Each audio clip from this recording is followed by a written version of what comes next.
What is going on, guys? Welcome to Think About It Reviews, where we're talking Sorority Rising. Now, if you don't know what that means, it's basically Neighbors 2. It's Neighbors 2. Now, when it comes to comedies, I want to let you guys know, everybody should know this by now, that when I review comedies, the only thing I expect is to laugh in the movie and to really like the characters. That's all I really want from a comedy. And I love Neighbors. I love the first Neighbors. I thought it was funny. I thought, a lot of the things that I saw in there, yes, you've seen before, but I thought it was executed really well. And I really did like Seth Rogen and Zac Efron's chemistry. And I loved Rose Byrne's and Seth Rogen's chemistry. I thought they were so great together.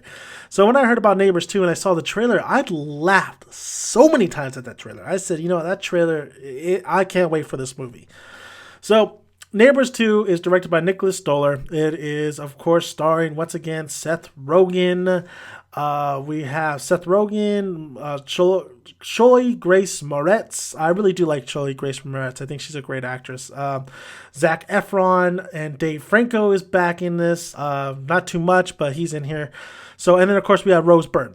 Now, what is this movie about? It's pretty much about it's like the first one, honestly. Sorority comes in. They establish Kappa Nu, formed by Chloe Moretz, Grace Moretz, who's playing Shelby. She is a feminist and she wants to party. She goes to these frat parties and sees, how the frats do it and pretty much have their women segregated to being just hoes.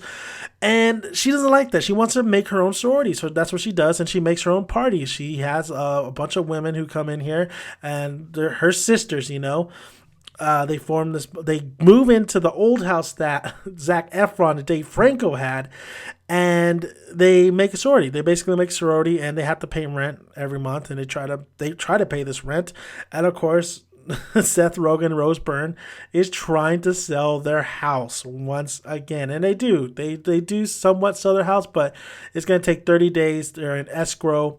And escrow is basically that the people who are going to buy the house can come in and out, and they could change their mind, basically. They could change their mind if they don't want to buy it or not. So that is basically the premise of the movie. It is like the first one, honestly. Things, 30 days for, and then you have people coming in to check up on the place. So Seth Rogen and Rose Byrne are trying to, they try to reason with these girls to keep the party down, but of course they don't listen. And they try to do whatever they can to get rid of these girls, the sorority. So it's like the first one, honestly. But it's interesting to see where Zac Efron's character is. Where we left off in the first movie is kind of where he's at in this movie. He's trying to find his own place. We see all his other frat buddies doing really well. We see Seth Rogen and Rose Byrne going to have another kid. They have a daughter already who's about 6, 7, 8, and I say 6, and now she's gonna give birth to another one. So this film is the definition of a sequel. It doesn't capture the same magic as the first one, but it kind of does its job making me laugh. It made me laugh quite a bit. But then there was long instances where, especially towards that later second act into the third act, where it just wasn't that funny. And a lot of the montages and a lot of the shenanigans they do, it's kind of similar to Neighbors 1. Of course, it's just, females are involved in here. I don't have a problem with the message they're sending, because this movie really sends a message about feminism and all that stuff. I'm all for it. But I just feel like what the movie does wrong, or what the movie fails to do, is it just fails to be funny in some parts. It fails to really, it takes humor and they think it's going to be funny. There's one joke that has to do with Jewish people, and they're trying to, haha, look at Jewish people, this and that. It's not funny. I was sitting in the theater and they were laughing, not because with it, they were laughing at how offensive it was. And I don't usually get offended a lot, but that part was it just wasn't funny. I wasn't feeling that joke. And then a lot of the times in this film, there was a lot of jokes where it just it wasn't executed right, or it just wasn't as funny as maybe they thought it was going to be. I thought the one girl who was Chloe Moretz's friend, I think her name was Nora. I thought Nora was gonna be hilarious. I think it's Nora. I believe it's Nora. She's kind of like the bigger girl, and she goes flying through the windshield. I thought she was gonna be hilarious in here, and I think a lot of people thought she was gonna be the Fat Amy of this film. No, Fat Amy. That's such a bad name to call her, but she's not. She's not. She's not. Honestly, she's trying way too hard. I thought she was trying way too hard. I thought the joke or what they gave her was just not. They just gave her a typical kind of, oh, look at her, she's big and she's like likes to party and this and that. It just was whatever. I felt like the ending was super rushed. I felt like it was lazy towards the end. I mean, they just wanted to chalk it up and say that's Neighbors 2, and I just felt like I felt ripped off at the end. I felt like, come on, you could have gave me a little bit something different, or you could have gave it something. You could have ended it in a good note, but you ended it in such a rushy kind of note where it just didn't feel like it felt like leaving that theater. Like it was. I felt like it was just okay because of that ending. Honestly, the ending alone. I think Seth Rogen and Rose Byrne's chemistry is still really good in here, but I felt like they were definitely underused. I felt like they were just there to be there. I felt like Zac Efron was probably the most strongest character in this movie because it's really his story. It's really his trying to find a place of his own. And I thought they did a great job with his character, Teddy. I thought the friends with Seth Rogen and Rose Byrne's friends were pretty funny as well. Chloe Grace Moretz, I really like her, but I still feel like they don't use her well enough.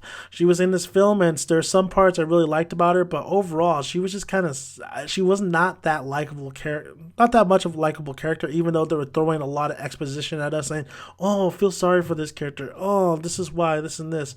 I feel like this movie doesn't do as good as maybe, let's say, House Bunny. I think House Bunny is an underrated movie. It's something you turn your brain off, you just go in there and you laugh. And I thought that was a really good film, and I thought I could laugh in that film a lot. I thought I laughed more in that film than this one. I thought the first Neighbors, what they did right was it felt natural. It felt like all these shenanigans that were happening were very natural with the jokes and stuff. And while this movie, there was one particular scene in Neighbors 2. This is how non-natural it was, where the movie kind of stops in a halt, where Seth Rogen and Rose Byrne celebrate, like how they celebrate, but it comes out of nowhere. It just comes out of nowhere, and they're doing kind of things where you think it's funny, but it's not. There's a lot of jokes in here that's not that funny, but there's a lot of jokes that's kind of funny. That's really funny. That gave me chuckled a lot. There's a lot of jokes that really hit, but then after a while it doesn't hit. And then you see the jokes in the trailer and you say, oh, why didn't the trailer should have saved it? Because a lot of the great jokes in here are in the trailer already, so you're expecting it already. So, I mean, it sounds, I'm very passionate on Neighbors 2. It was a funny film, but just not as funny as I thought it was going to be, and it still doesn't capture that same magic like the first one. I think we all agree that a lot of times sequels don't do that, but sometimes they do. Dark Knight. But overall, I feel like Neighbors 2 is a watch. I do recommend you check it out. It's a film that I think all your buddies, all your friends would like to go watch.